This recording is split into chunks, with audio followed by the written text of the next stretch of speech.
Good evening, everybody. How are you doing? We'll just wait a few moments to let other people join. We're just getting ready at our end before we start the presentation. So just sit back and relax for a minute.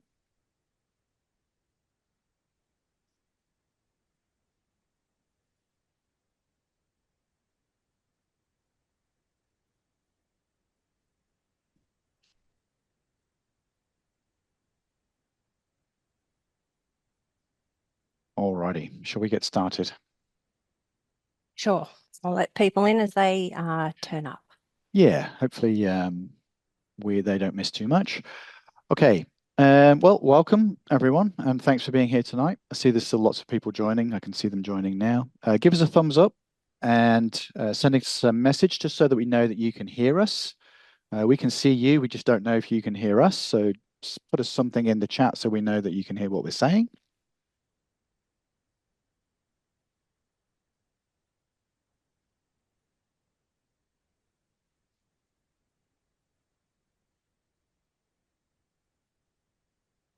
Well, we've got a message there saying one of you can hear us. So that's good. We'll carry on. We'll be putting a link in the chat here so that you can book in with us or a member of our team to proceed. So look out for that. We've received lots of questions in advance from you beforehand. And obviously, if you've got questions on the way through, please pop those in the chat and we'll try and deal with all of them at the end. We've set some time aside to answer your questions and go through as many of these as we can in the time that we've got. With me tonight, I've got Paul Westcott. Say hi. Hey everybody, welcome to the SMSF Property Masterclass. And Jodie Roy is with me too. Hello, everyone. Thanks for your time this evening. We're the directors and the senior loan writers here at BrokerCo. Now, we don't sell property. Tonight's about helping you understand in plain English what SMSF property is about, why people look at it, and how it can work well for some people. By the end of the session, the goal is simple. You should have a much clearer sense of whether this is a strategy that might work for you or whether it's worth investigating further, or perhaps that it's not and you should look elsewhere. A little bit of housekeeping. The lawyers like me to say this part. This is important information, really. It's general advice that we're providing tonight. It's not personal, financial, or tax advice. We are finance professionals here. Information is provided under general advice. Any information contained in this material has been prepared without taking into account your objectives, financial situation, and needs. Before acting on any information here, you should consider its appropriateness, having regard for your objectives, financial situation, and needs. So that's a whole lot of jargon, but in a nutshell, this advice isn't specific to you. And if you act on it without speaking to a finance professional, it's kind of on you. So that's what that means. Lending advice is provided in accordance with credit laws and lender policy. And financial advice is provided separately through BrokerCo Advisory. And the details of BrokerCo's credit license and BrokerCo Advisory's AFSL details are there on the screen too. There's a lot more details on all of that stuff on our website if you want to go and look at it. But that's hopefully the boring part out of the way. Boring's a bit harsh, but it's a lot. Thanks, It's a bit wordy. It's a lot of jargon. Okay, so tonight's webinar, what are we here for? So we're going to cover what SMSF property actually is, why people are considering it, who it tends to suit and who it doesn't. So I'm sure we've got a mixture of all of the people here, and hopefully this will help you clarify that. I see some messages there. A little bit about us before we move on, just so that you know who you're dealing with. BrokerCo Mortgage Brokers has 50 years combined experience helping clients generate wealth via property. So that includes us helping people with purchases and refinances of investments, both in and outside of super. So we understand this space really, really well. They've got a team of 9 here, all expert in the space. There's nobody here with less than 5 years experience. And we've got access to more than 50 lenders, a lot of them specialists. So some of them you'll have never heard of and some of them household names. BrokerCo Advisory, as you can see there, the logo in the bottom right, is a team of financial advisors. They're experts in strategic portfolio management and including SMSF advice and risk protection. So you're coming to the right place if you're looking to find out about this and get it done with some professionals that care about the space. So Jody, why are people looking at this? Well, I think like most Australians, we're all pretty obsessed with real estate and property, and I'm willing to bet probably most of you saw our I guess our advertising talking about property, and it's an asset that you already feel pretty comfortable with. Oh, Um, us Aussies love property, right? we do love property, and traditionally it's always performed pretty well given a long enough time horizon. So if you're someone who is into property and is interested in about how you can add to your portfolio, that usually prompts you down the path of exploring self-managed super funds as part Yeah. of that strategy. I mean, it's a nice way to expand a portfolio. If you really do love property, you can get more of it. But it's a nice way to invest in something that's not really affected like the stock market is right now, right? The Yeah, Chinese. so yeah, I mean, geopolitical events are making everything a bit volatile. You're seeing your fund balance go up and down. Sometimes you prefer to have an asset that is a bit more tangible to you, something you can drive past and feel comfort that you're going to get some long-term capital growth. So Hen- people Hence, people do like that. yeah, hence the old saying, safe as a house, Yeah, exactly. bricks You and hope mortar. so. Yeah, you hope so. Yeah, exactly. So sometimes we're talking to people as well because they're feeling maxed out in their individual borrowing capacity world, and they might like to explore whether they can add to their portfolio using SMSF as a strategy to do that as well. Yeah, for sure. I mean, it's a really great way of building to your retirement if this works out and it's a good strategy for you to have that asset. This is why it's so popular. It is. It is another tool that you can use to help put a retirement strategy in place that can get you to hopefully to that nice retirement that we're all hoping to get to. Yeah. So we're seeing quite a lot of people. Let's talk about the commercial aspect of it and people that are self-employed. Yeah, for self-employed clients in particular, commercial property can make sense through an SMSF. It's often a way that you can, I guess, secure a business premises and also build like a long-term asset at the same time. So for self-employed clients, commercial property can make a lot of sense. Yeah. Um, now, Paul, talk to us about what this all means in plain English. Okay, so look at an SMSF quite simply is as it is laid out here, a self-managed super fund. Mhm. Now, most supers held in industry funds and retail funds.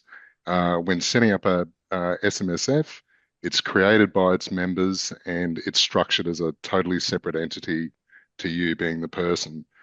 This allows you to purchase investment properties, being commercial or residential investment properties, Mhm. which is the focus of tonight's seminar. The important distinction, though, is that the property is actually owned by the structure, not by you personally, which is quite a bit of uh, Very different to personal it's lending. a very different kettle of fish to try and wrap your mind around if you're only used to that residential space. Mm. Yeah. So conceptually, even though you're buying property, you're not. Your super is, right? Yeah, correct, correct. Yeah. And your super's buying and selling shares all day long. And in this case, you don't own those, your super owns those. So the distinctions needs to be clear that you're not buying this. Your property is your super's buying this. Yeah, correct. So So and yep. and then when we're talking about property, so within this structure, the unique part about it is you can actually borrow to acquire assets within the fund, which is very special. And the difference between that and normal lending is that the lending occurs based on the rental income and the contributions made by you, either by your employer or by your own contributions if you're self-employed. Yeah, and we've got lots of lenders that can deal with clients that have differing ways that they make their contributions. So if you do have a self-employed business and you're worried about that, then that's something worth booking in with us to talk about because we do have Yep. lenders that can help you with self-employed methods, which are different to the way PAYG people pay their super. Correct. So the and again, you can purchase other assets apart from property, but if we're just focusing on property and SMSF here, there are extra rules. There's a lot more complexity and a lot more limitations compared to a normal residential loan. The extra rules and complexities. It's getting the fund actually set up, the rollover from your industry fund over into a new account, different trust accounts, which we'll go into later, required to purchase the property, as well as a few other things like accounting and auditing Mm. obligations that need to be adhered to every year. Yeah, it's a complex space, but keeping it plain and simple is to literally agree that it's complicated, but don't worry, We can make it easier that's for what you. we're for, I suppose. Okay, so Jody, who's this strategy actually suitable for?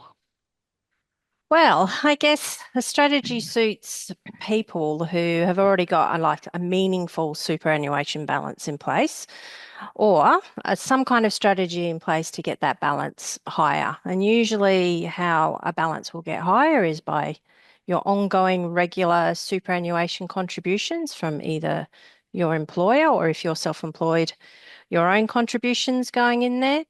And I think probably most important, because this will be new to most people, you've got to be a type of person that's comfortable and willing to pay for and take advice from professionals. A lot of different professionals are going to be involved along this entire journey if you decide to go down this path. So that is something that you're going to be willing to have to take on board. And obviously, there is an investment in doing that. Yeah, I mean, for the self-employed people listening here, you'd be used to paying for accountants to do work for you and so on and so forth. But sometimes that's not so commonplace for people that are employed and they're not used to paying for advice. And this is a space where paying for advice is really an investment in gaining knowledge from people that know more about this space than you do. So Exactly right. it's not always about paying a Yeah. bill. It's not like paying for a broken tap. You're actually getting something for your money here. Yeah, exactly right. So, I mean, it's also, important with all property to be comfortable with having a longer term strategy in place. Also, well suited to people who are wanting to take better control of their retirement strategy, not wanting to be part of a pool of people inside a huge retail or industry super fund. If you're wanting to have a bit more choice, then yeah, self-managed super fund might be suitable for you. I've been seeing articles in the AFR actually about that part specifically, actually, where people are feeling like they're not being heard by the funds that they're with. And they just want to have an advisor that hears them, takes their wants and needs into consideration, and they feel like they want to take control. So if you're that person, then this Yep, may be for you. correct. So Paul, run us through who perhaps this isn't really suited to. Okay, so the people this isn't suited to would be anyone with a low balance in their super fund. Probably not a good fit, at least not for now. Um, Ongoing fees and management costs can be an issue if you don't have enough funds in there to cover the costs of a property purchase as well as those ongoing um, costs I mentioned before, as well as maintenance and repairs. If you're going into property, if Mhm. cash flow is quite tight, and if flexibility matters a lot, or if you're chasing a short-term outcome, this can be the wrong vehicle and can come off the rails really quickly. Just if something comes out of left field, um, a repair bill, for example, and there's not enough surplus left in that fund, then you're in a bit of a pickle. So it's not the sort of thing day traders need to be trying to do then. No, don't know. Day traders, property flippers, property renovators, is a no-go. It Why is has that? to be just a straight up investment purchase. So established property is the best fit, and it's buy and hold until retirement time. Then you can liquidate and allocate your funds.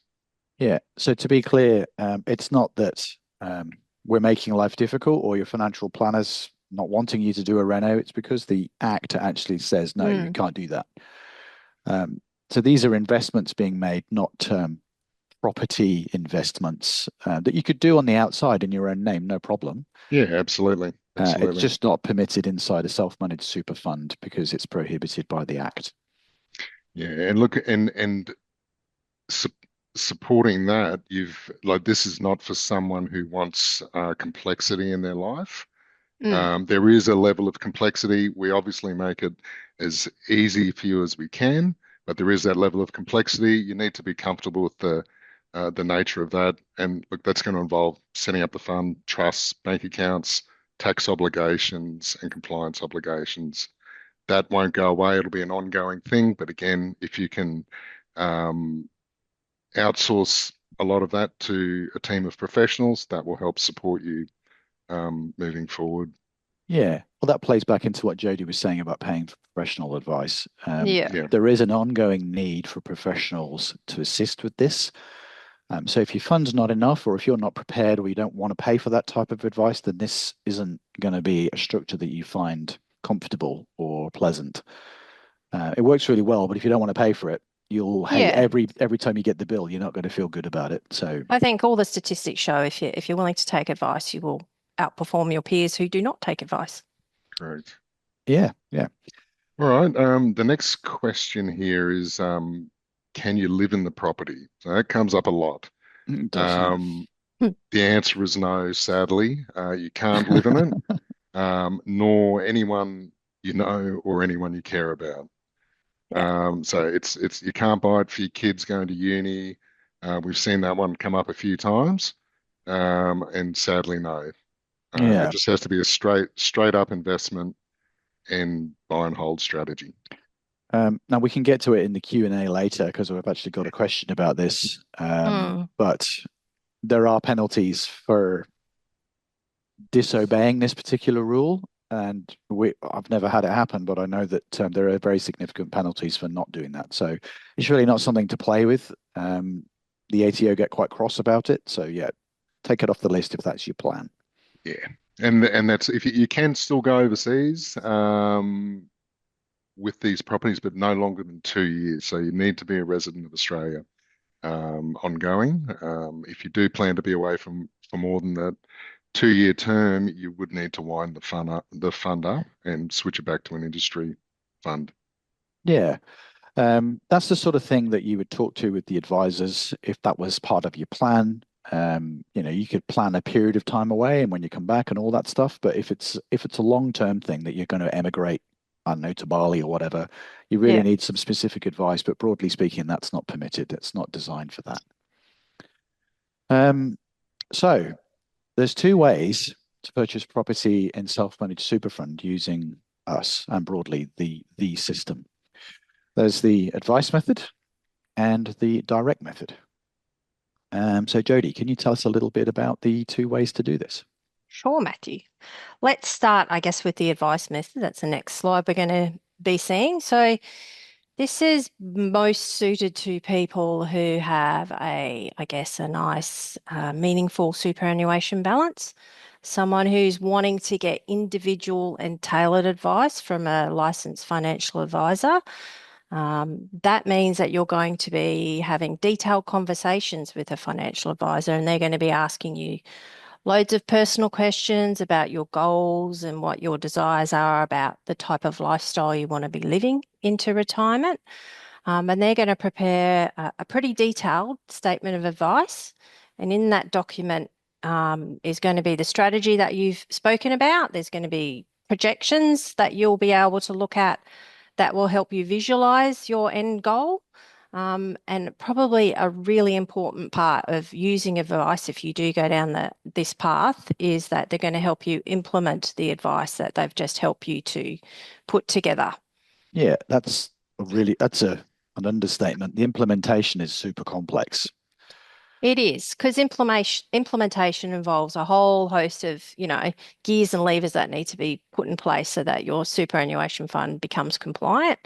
And that includes setup of accounts, buying of different diversified assets, if that's what your advisor has set in place for you. Because advice really only works if you're going to have a fund that can be diversified. So that requires a bit of a larger fund balance or a plan to get to a larger fund balance. Yeah. I mean, if you don't have the tools, then the advisor can't use them, right? So Yeah, that's exactly right. So, and also quite often we do see people who have made some unfortunate choices with their insurance.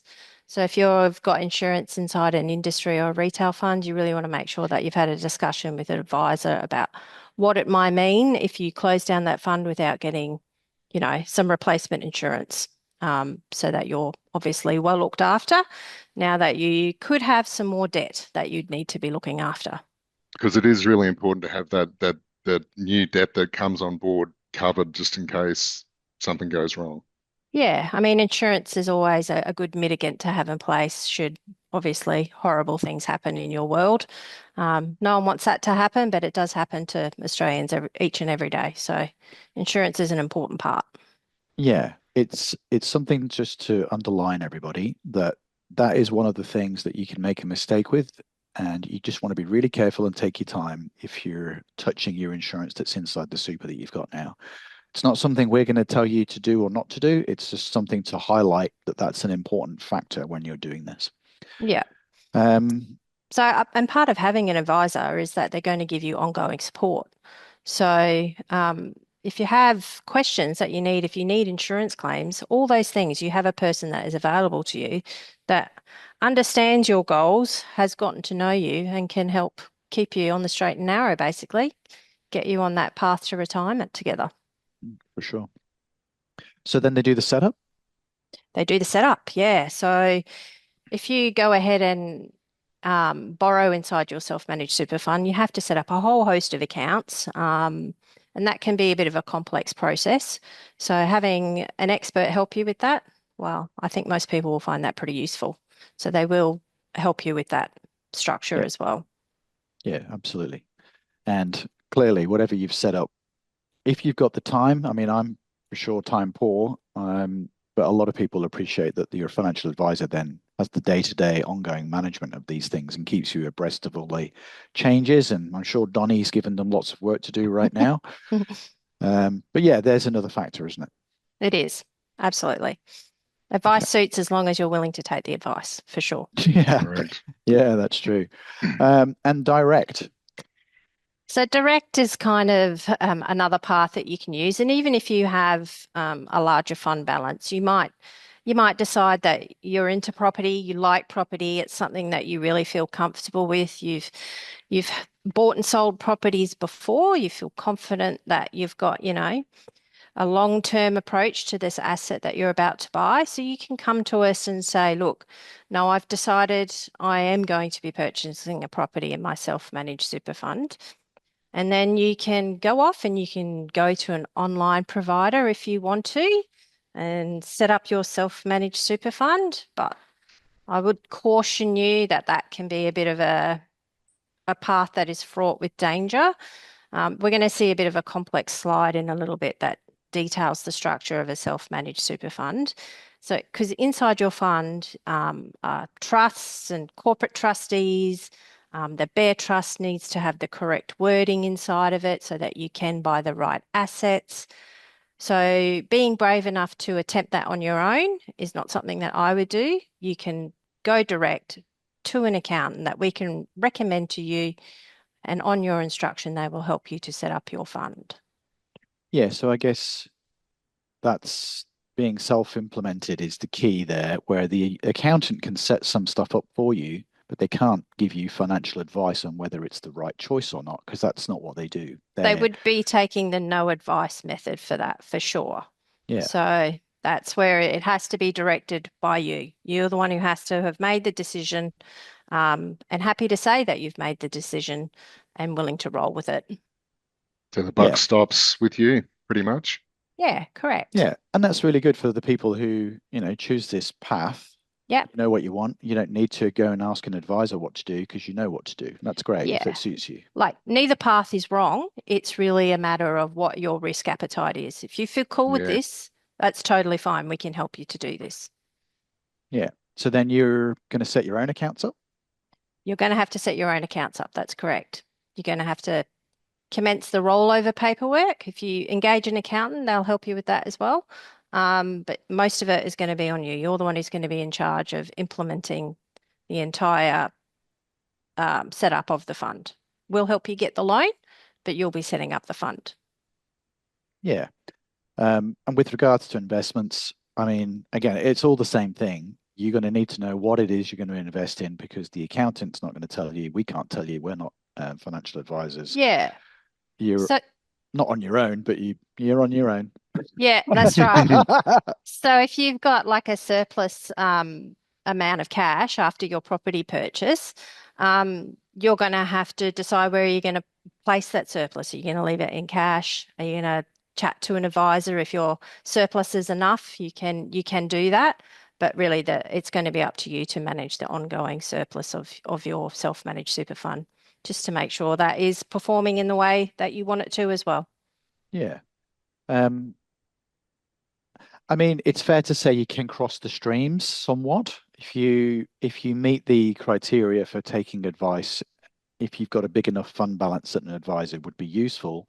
If you Yep. decided to go direct, guys, and then later you decide, oh no, actually, I'm I'm not feeling a down bit with weird. this. I don't like it. I need Yeah. help. You can always go back and take advice and say, this is what I've already done. Help Yeah. me manage my ongoing, so there's always a way back. Yeah. So don't feel like it's one or the other. But those are the two methods. Yeah. And just another little note there about insurance as well. Make sure that's all squared away before you roll all your cash out of your industry or retail fund. Yeah, again, not to. I mean, That's the it's in bold there, but you've got to be really careful with that piece because if you cancel insurance, they don't just reinstate it. You will have to reapply. So you've got to be really careful with that it's piece. a real line in the sand, isn't it? Yeah. It is. Paul, do you want to walk us through a couple of examples? Sure, man. All right. So this is the advice method example. So you can see here, I won't go through all the paragraphs here, but Mr. and Mrs. Smith, 460 in as their super balance. That's quite a healthy balance. That enables them to leverage that to the maximum and buy a property, or not even leverage it to the maximum. So they can leverage it enough to buy a property worth 750, and they've got 200,000 left. Now that's quite a good liquidity buffer, and that's left there for diversified investment in an asset of their choice. That could be shares, gold, EFTs, managed funds, whatever it is that they choose or that they deem as an asset worth purchasing. They can do that within that fund. And that's a very healthy example of what you can do with a good balance in that super fund. Yeah. So the list is endless, obviously, but the point there, I guess, is that they've got the 200K left over because they've allocated some to property. And as you hear all the time, they've diversified into other things, which they discuss with BrokerCo advisory about the types of investments that would suit them into the future. Yeah. I certainly don't know what they'd be recommending, but that's the whole point of them is they take care of that part. The other thing I'd like to highlight here is the fact that they've had the ability to leverage that $460,000 up to 950,000 as a value of the fund. So that's quite a significant increase in that fund in their holding assets. And you can only do that through the lending mechanism that's available for SMSF. Yeah, you get some extra gearing, so then you've got that much bigger exposure. Yeah. Yeah, and that's another thing. That's why the self-managed super and buying property method works so differently to normal super, is you don't have the ability to get a loan to purchase more assets in your normal super. It's just your contributions. Whereas here, you're able to borrow money, you're able to get the contributions from rent. So it gives you other options that you don't currently have if you're not in the self-managed super fund space. What about the direct method? Okay, let's look at the direct method. So Mr. and Mrs. Jones have 250 in their super account. With their contributions and the rent, we're able to get a loan of 400 and purchase a property worth 600,000. Right, so they don't have a huge surplus left over. Now, this will not work in the advice model because obviously we need to have enough surplus there to qualify for diversification and liquidity buffers with the advice model. But with the direct method, there is a small amount left over for running costs, maintenance, repairs, and ongoing costs. Um, Both of these examples show the power of leverage. So these guys have started off with 250. They've managed to leverage up to $600,000 worth of assets within that fund, which is a pretty good day in the office, I think. Um, Now, clients with larger balances can still use the direct method, although it's always available. Both methods are available, but obviously, if you are a little bit risk averse, getting the advice is always something we would recommend. But Yeah. you can do both. The advice model wouldn't work in this case because there's not enough left over in the fund. Yeah, it's fair to say that whilst these people do have enough to borrow, they've got enough to come to us, we can get them a loan and they can buy that great property. And if that's what they're confident doing, happy days. But the advice team just really wouldn't have anything to play with. They wouldn't have Yeah. anything to do, and they'd just be charging you to do nothing because you don't have anything left over for them to work with. Yeah. So that doesn't mean that the advice team wouldn't help these people with their insurance needs and all that sort of No, stuff. absolutely. But then they'd eventually, down the track, perhaps become an advice client when they've rebuilt that small surplus up to something that could then be invested. Yeah. And it's important to remember, like, you can use this direct method. So if your balance is 250,000 or 200,000 or lower, you can still be an advice client, but you just won't be probably buying property until your balance grows. But you can still get financial advice, but you won't be leveraging into a property asset until you get a plan in place as to how your balance is going to grow so that you can. Yeah, for sure. In fact, I saw in the AFR just the other day that more than 51% of Aussies are now wanting financial advice and realizing that paying for it's a good thing. Yeah, So absolutely. that's good. More and more people are going down the right road. Yeah. Okay, so Jodie and Paul have been talking about the scary diagram. It's not that scary, but it is a little bit complicated. So here's what we're talking about when we're talking about a self-managed super fund and all the different parts of what needs to happen. Now, it is complicated, but don't be too worried. That's the whole point of us is we can decode this and get this set up for you. I've actually recently been through this process myself personally. I purchased a property and put it into super. My broker, I had an amazing experience because it was me. yeah, my broker's pretty good. She's pretty good. I think it was the team behind her that I did all think the so real work. too. I do But think so anyway, too. but to be fair, I didn't write my own loan. I didn't have anything to do with it, mainly because it's best to be hands off with this stuff. And I think you'd agree that trying to set one of these up when you've actually got money and property on the line, you're just too scared to make a mistake. So do be careful with that. But let me run through the things on the screen here.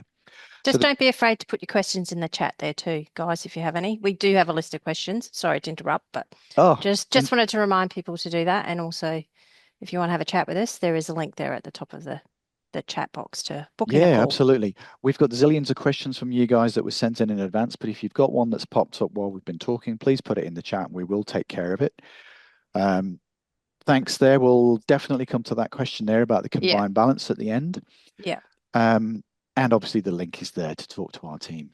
Now, the green surfboard at the top, that's the actual self-managed super fund itself. So think of that as your fund that you've got right now in either an industry fund or a retail fund. Australian Retirement Trust is on the TV all the time. So that's that, except this time you've made your own version of it. And in my case, it would be the Matthew Self-Managed Super Fund. So I go along and with our trusted advisor accountant team, they set me up a self-managed super fund. And then below that, to control that fund, you need a corporate trustee. In a very, very rare number of circumstances, some people become personal trustees, but we're not even talking 1%. So it's not really worth talking about that. It's not recommended. The ATO don't like it, so we're not going to go there. But anyway, we set up a corporate trustee. That is a company, so a PTY limited company becomes the trustee of the Green Surfboard, the self-managed super fund. Now, the corporate trustee needs some directors, and that would be, in my case, me and my wife. And our fund has 2 members. So we need members and directors, directors of the trust and members of the fund.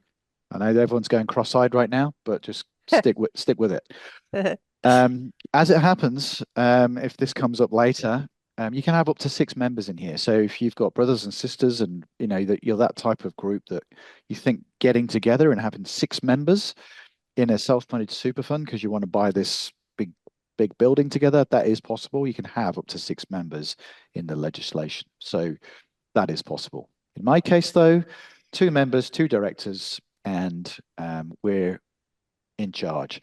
Now, the SMSF assets, he said without tripping over himself, in yellow, is where we rolled our cash from our existing super funds and put them into an account that the fund then becomes responsible for. So that's where we put all of our money ready to invest in property. So at that stage, I'm just like you are now with your retail fund and your industry fund. I've just got money that I can invest in shares. I currently don't have any debt. So then I found the property I wanted, and then the property isn't owned by the self-managed super fund surfboard entity. It's actually owned by that other one, the Bear Trust, just above the little house there. Now, the Bear Trust is the entity that ends up owning the property. It's there specifically to keep it separate from the SMSF assets. And the reason it's so separate, and you need to have an additional entity, which also has another corporate trustee on the side, but we won't get into that too much, is it's to keep it separate from your SMSF assets because of the property loan that you can see to the right. Now, the property loan and the Bear Trust are connected to each other because that's how the bank gives you the money. And they only give you the money to purchase the property. Now, the only reason that's such a distinct reason for bringing it up is because it's a limited recourse borrowing arrangement, a very special self-managed super fund loan that's designed only to purchase property. And in the event, if something terrible happened and your fund had to sell the property, we could list the reasons why that might be needed. But let's just say we have to urgently sell the property, and for some reason we make a loss, and the bank is left wanting some more money from the sale of the property. They're not allowed, because it's limited in its recourse, they're not allowed to sue your self-managed super fund asset, yellow square, for any money that it's got owing. So it's preserving your super, it's protecting your super from the bank in the event that the Bear Trust transaction was to go wrong. So kind of what we're saying is like the Bear Trust quarantines the debt. It does. The Bear Trust and the property property loan live separately to the rest of it. Yeah. They're all under the control of the members and the directors and so on. And the good news, of course, is once it's paid for, you've paid your loan off, then the property then moves from its Bear Trust, not automatically, but your advisors can move it from that entity straight into the SMSF assets, and it joins everybody else. Happy days. And the limited recourse borrowing situation disappears once you've paid the loan off. But this is a good thing. This is a good part of the legislation. Although it's complicated, it protects you from something bad that could happen because of the loan. Yeah. So guys, if you're thinking about going online and setting this up, this is the type of thing you would need to be setting up. So yeah, this is why when we were saying it's not for the faint-hearted, the Green Surfboard, the Blue Trustee, and the Bear Trust and the trustee for that all have very particular wording inside the documents. Each document's like a centimeter thick, written by lawyers that are bored on a Sunday. They really make an effort to make these things dense and complicated. But the point is, it's not so easy to see if the document you've created is the right one just by looking at the title. A self-managed super fund may not have the ability, which is crazy to me, to buy a property unless you've specifically requested that the paperwork say so. So you've got to be really careful, and it can be really very expensive to correct a mistake with this. even finance professionals we know, and Yeah. we've got some clients that are finance professionals that have done this themselves, and then they've got an egg on their face and gone, "Oh man, I've made a Yeah. mistake," and it costs a lot of money to repair these things. Well, a I'll couple stop of talking questions. because Yeah, we've got, there's a million things to say about that without yeah. sending people cross-eyed. Um, This is why this is called complex lending. Yeah. yeah, it is. Um, Now, for those people that take advice, the advice road, then this whole thing would form part of the implementation stage of what your advisor would do for you. So essentially, this all gets discussed, and then you can sort of step back and say, I'm glad I'm paying for someone to take care of that for me because that just Yeah. feels like a migraine about to happen. Yeah. This is They, the advisor and the accountant taking care of all these things. yeah, they're taking Yeah. care of business for you, and then you get 4 or 5 documents to sign, and happy days, we're all happy, and you end up with a property. Yeah. The direct method, um, you are instructing accountants to create these for you. So it's still not awful. You've still got a professional involved that will Yeah. create these things in accordance with your instructions. Yeah. So you're still on the right side of the street. What I would counsel anyone here planning on, as Jody was talking earlier, about going to a website and just downloading some trusts and off you go. Oh Mm. my word, it's not that it's impossible, but it's not easy. It's really not easy. So just be really careful if you're deciding to do that. Yeah. 100%. Alrighty. We're getting to that stage where we can start dealing with some questions. So I think we've covered off the basics of what we're trying to talk about here. So I think it's really a good time to start looking at these questions. Um, let's have a see. We've got to start with the ones in the chat, maybe, shall we? Yeah, if you read one of those questions, Jody, let's go. Yeah, most recent one is, what is the best time to sell the property that you've purchased in your SMSF? Best time. Tricky question. Now, any time to sell a property, it's really to do with why you bought it in the first place.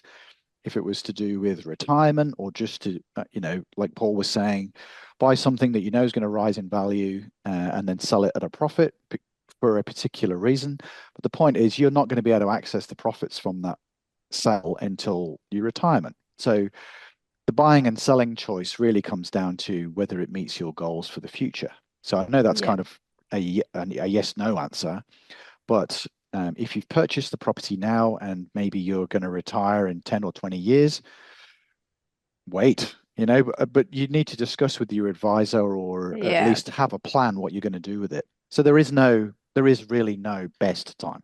Yeah, There's a with best, any, there's a any best with any, time for you, which yeah, is where it comes down to getting and the individual thing to take financial advice. into consideration as well as all the changeover costs as well. Your your sales costs and the stamp duty getting in, that all needs to be taken into account as well. Something we were asked from a different person, so we can deal with it at the same time, but it's part of the same question, is that some people sell their property in their SMSF knowing that they can access equity to buy another property. So to answer that question, maybe it's a good opportunity because the next thing you're going to do with your investment strategy is better. So it's really Yeah. not something I can tell you to do as a finance broker, but our advisors could give you some tactical advice, or maybe you've already had that. So yeah, it's one of those questions where it really is quite specific. And if you want to book Yeah, in, it's quite then click the specific. link. Yep, for Have you got sure. another question there, Jody? Yeah, well, there's a question about the balance or combined balance that is needed to start. Yeah, Paul was talking about that earlier. Yeah, Yeah. look, the ASIC guideline was basically anything less than 200,000 was not going to be cost effective, taking into account all your running costs and repairs, maintenance, accounting, auditing, all those costs that are regular with SMSFs. Really, if look, it really comes down to what's going to suit you and your investment strategy towards retirement, and that could be, it's hard to really put a number on it. More than 200 is always good. The higher the better. It's just going to give you more of a pad Yeah. and the ability to do more with that than if it's a smaller balance. There is no rule, really. It's only a guideline. Correct. And again, if you roll back to, I'm not sure if you were here for the start of the webinar, it depends on which approach you're willing to take. If you want to go the direct method and you've got a small balance, we can help you do that, but book in a time and we'll see if that makes sense. But there is no rule, really. Yeah. Got to be Some of sensible, however. some of the factors that you should take into account if you've got a small balance is how much you're paying right now with your fund, a percentage of what your fund is, and then if an accountant's going to charge you $2,000 a year to do the compliance, is that a bigger number or a smaller number than what you're paying right now? Yeah. But as Jody said, anyone can seek financial advice, small balance, big balance, and there may be a strategy that you get that's fantastic that you just needed that advice. So yeah, exactly. yeah. We've got some. And Sorry, again, Paul. if that's small balance, if that's just now, it could be 2, 3, 4, 5 years. That balance will grow, and then you can change gears into a different asset class that's going to suit your retirement outlook. Yeah, Yeah. exactly. Yeah, and do book into that schedule a call link if Yeah, you've I'll got put the questions link specifically there about again for balances, everyone. because that's definitely a specific question. And we've had a question here about the preference between commercial and residential property. Commercial property is absolutely sensational. It's really good, especially if you are a self-employed person that's going to use that building. So if you are some sort of tradesman that needs to have a garage or a lock-up building of some sort, then that's great because then you're going to have an asset that you use on a daily basis as part of your business. You're the Yep. landlord. You're not going to get any hassle from the landlord. Yeah, which is always helpful. But at the same time as it being good for your business and it being a tax deductible expense, which we're not getting into tax advice here, but that's the sort of thing you discuss with your accountant, you're also purchasing an asset at the same time. So even if you were to stop running the business from that premises in the future at some point, you'd still have the building and maybe you could rent it to another business just like yours. But either way, it's a way of putting both things to work at the same time for you. That's not to say that residential property isn't also sensational. It's just that I would say the vast majority of people that we talk to enter SMSF property via the residential space. Yeah, they do. And I think if you Most were, people are comfortable with that. yeah, if you And weren't, and yeah, and most people have had, if they own property, they've actually experienced the uplift over the last number of years and have got a track record of Exactly. growth. Yeah.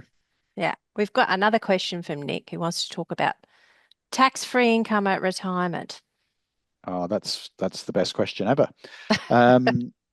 It's a good point, Nick. Now, the trick to all of this investment chit chat that we're doing here is, whilst again we're not BrokerCo advisory advisors, we're BrokerCo mortgage brokers, but it's known that upon retirement, all of these investments, if turned into cash, come out of your super tax free. So in the event that you sold a property, we were asked that question about when we would sell it. If you did sell it after what's called the condition of release time, which is usually retirement age. I'm not going to get into the details because it's different for different scenarios. But the point is, once you've retired, you go into a zero tax scenario. So although there's a capital gains event that occurs, it's charged at 0%. So Yep. no tax bill. That's my favorite amount of tax to pay.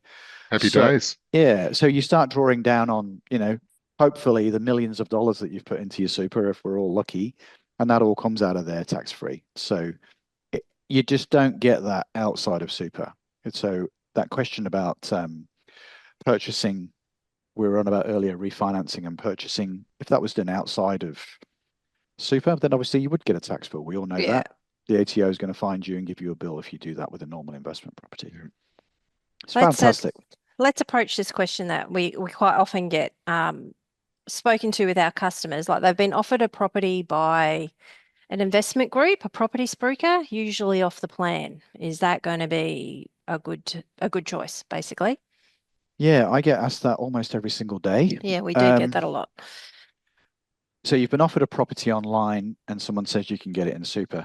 So I guess the answer is, hey, that might be good. But starting with the property is like having the cart at the front and the horse at the back. So you need to go through this process, I feel, to see if self-managed super fund and the management of the fund and having this type of vehicle is good for you before you go and find the address of the property that someone wants to sell to you. So what's happened in Australia recently is everyone's gotten very excited about investment property because it is fantastic. Yeah. And people are buying 2, 3, and 4. And a lot of our clients have got heaps of these investment properties. Yeah. But a lot of the time we spend right now is people that have run out of borrowing capacity and they're like, oh, I want to get some more, but the bank won't give me any more. Yeah. And whilst we're expert at that and we do have ways to help people, you can only help them get the extra one. Whereas the property spruikers are trying to sell property to anyone that can afford it. So they will sell you a property in your super because you can afford it. That doesn't mean it was actually the right thing for you to buy.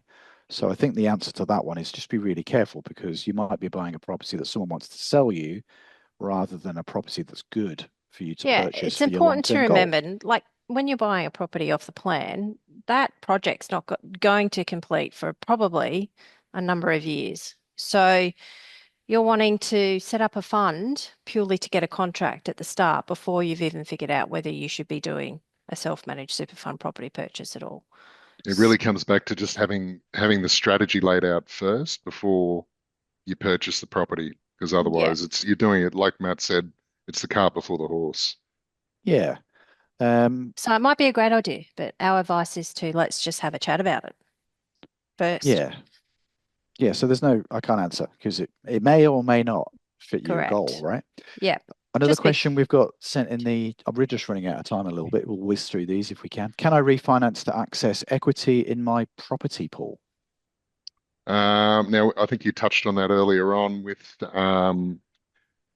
We did. no, no, you cannot. It's a flat no. But you can sell that property, liquidate it, and then use those proceeds to then buy another asset, Yeah, that's I mean, you can or refinance. two, or yeah, you two. can refinance. Yeah. You can refinance if you're needing a little bit of cash flow relief, Yeah. and you could refinance it out for a different loan term to free up a bit of cash flow. Yeah, and in fact, I've had a spate of clients coming through that have had really quite old SMSF loans from even the high street banks, so people with Westpac loans, and their interest rates were so high. Yeah. And we've refinanced them to almost half the interest rate that we're on, and they're having amazing benefits because of that. So if you're an existing customer with an SMSF loan here, do get in touch because we may very well be able to save you a lot of money. So yeah, Definitely. refinance is definitely possible. Yeah, definitely possible. Let's answer this question about how much deposit I need to purchase a property in an SMSF. Yeah, it says, hey, can I buy a property with just a 10% deposit? Yeah, you can. It's it's dependent. There are lenders now, there never used to be, but there are lenders now with special products that can field a loan to you with the 10% deposit.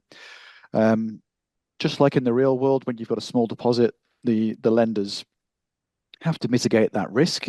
So they don't charge LMI in SMSF space. They have another thing that's the same, but it's called risk fee. So sometimes there's a risk fee when you do these things, and that's calculated, when we do the loan calculations for you. So you'd need to get in touch about that. We could figure that out for you. The main thing about those is the lenders that do it are quite sensitive about where they'll do it. The They'll do it type in, of property, yeah. yeah, the The types of property. They location, want it to be something safe, something in a popular postcode, not something metro remote. postcode. You're not going Yeah, to be getting an industrial shed out at Charleville with a 10% deposit, basically. no, no. And that could It's be a good. great investment, by the It way, could but be, but not. We'll help you do that personally if you're thinking to do that. But no, yeah, that would be a very strategic choice. You'd want to make sure that was a smart move to be that highly geared inside your SMSF. yeah, here's another one. Can I transfer my own existing property into my SMSF? That's a no. That's a That's big no. also another hard no. Any asset that you own in your individual names cannot be transferred into your self-managed super fund. That's a huge breach of the Superannuation Investment Yeah. Supervision Act, Then it which basically governs everything. needs to Yeah, be total arm's length. Total arm's length. yeah, we know it's annoying, but yeah, no, can't do that. Mm. Um, we've already covered We've the got a do. question from Kathy. She's got a question about rental yields. What should I expect from my SMSF property and what is considered good? I guess really it comes down to the normal investment parameters. It's a discussion that you'd need to have with the financial advisor if you actually wanted a number on that. And that's the conversation you could have with the BrokerCo advisory team. Yeah. I could say that a 5% yield is great, but it does depend on the rest of the mix of what you're doing with your self-managed super fund, Kathy. Yeah. So if you want that type of advice, you're going to need just click the link and book in, and we'll have a chat to you about that personally. For sure. We've got a few Just people looking turning for up you. now. I think maybe our time zones have gotten confused for a few people. I maybe. For those If joining now, we've got 5 minutes left. If you are here and you've kind of missed it, don't worry. We'll be sending out a copy of the video, so don't stress out too much. yeah. Any more questions before? I just don't want to leave anyone hanging. I think we've covered a lot of this. Oh, a minimum income to get a loan. If you're going to borrow, is there a minimum income required? There's a good one. The answer to that is there's no minimum income, but you do have to have an income. Michael's saying 7 p.m. was the webinar, so maybe we do have a time zone glitch here somehow. We'll have to talk about that later. Thanks for letting us know, Michael. Now, the minimum income, yeah, we need to have an income to show to the lenders to get you a loan, even if it's a small contribution. So you need the rent and you need the contribution from you going into your superannuation fund to get a loan. You don't need a minimum income to have a self-managed super fund. That's completely different. But to get a loan, you do. So there's no actual minimum that they state. You just have to have an income that's making a contribution into the fund. So I hope that answers that question. Great. Thank you. Well, yeah, I think there has been a bit of confusion about the time zone. Possibly. So I'm not sure if that's us that has done that. So I apologize if that is us that's gotten time zone Yeah, maybe. confused. If a whole heap of people start turning up right now, then we'll know that there's a issue with Queensland, New South Wales, blah, blah, blah, etc. Yeah. Yes, Michael, we definitely can send you a recording. We certainly can. Yes. Yeah. Everyone who is registered will get a copy of the webinar. Yeah, and again, Michael, you weren't here for the whole thing, but if you've got a question when you get the recording, just fire it back to us and we'd be more than happy to help you out. With just a few more moments to go, that's kind of it for tonight, everybody. So we'll wrap it up there now.